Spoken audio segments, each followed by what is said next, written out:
Now, if this were regular caffeine coffee, I would have reached my limit, I think.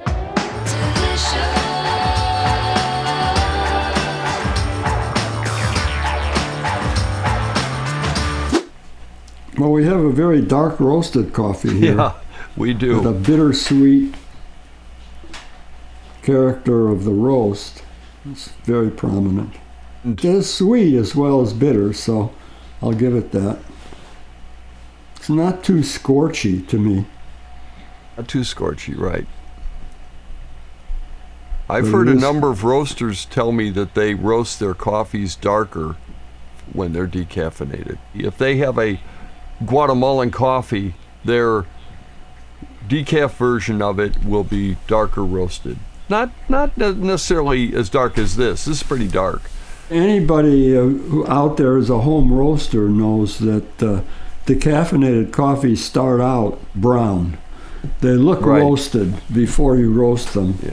Often roast very quickly. You have to be very tactful with the heat. Quicker than usual. You know, I'm getting smoked meat in here a little bit, though. That's a characteristic of some dark roast coffees that I find not pleasant. I kind of a nice bittersweetness, sort of molasses and scorched wood, which is fine. But then there's also this little smoked meat edge. Yeah. As typical with dark roast, very dark roast coffees, there's a kind of a floral top note floating above the profile. Kind of a sweet floral note. Yeah, okay. You know, jasmine, lilac. Jasmine. Yeah, but it's sort of not integrated with the sensation as a whole, at least to me. Right, it's interesting. It is. It's a layer, separate layer with a border on it. Very, very roasty notes. Notes, I think. Walnuts are very typical of dark roasted coffees, but I'm not getting walnut here. Maybe peanuts, which is generally not desirable in coffee. Yeah, it's unusual too. It's far more common in a lighter roast. Well, I tell you, given the dark roast, it's not as surprising, bitey and unpleasant as I expected. I expected it more so. I guess you have to give it to the decaffeination in this case. If it were ordinary high-grown coffee, not decaffeinated, brought this to this darker roast, it would be a lot more bitter, I think. Interesting. It smooths it out. Right. It dries out in the finish, though. The astringency kind of pushes up under the sweetness in the finish. People often look for chocolate in dark roasts. I'm looking for it. Maybe finding it a little bit. Kind of a very dark, 65% cacao kind of dark chocolate. Yeah. It's dark chocolate, though. It's not carob. No, that's for sure. Now the finish is sort of smoothing for me. Yeah. Quieting down. I'm pretty public about not caring for super dark roasted coffees. It's not my first choice. It's a pleasant enough coffee for me that I probably would be okay with it. And other than knowing that it's decaf, I would attribute some of the smoothing to the decaffeination. It's a positive thing. I agree. Yeah, some of the bitter astringency that you get in extreme dark roasts seems to be softened and mellowed out. There's a drying in the long finish, because typically with a really pronounced dark roast, the finish for me is not pleasant. It's typically astringent. This is not bad, the long finish. Yeah. I'm talking after a minute or two after you've swallowed it.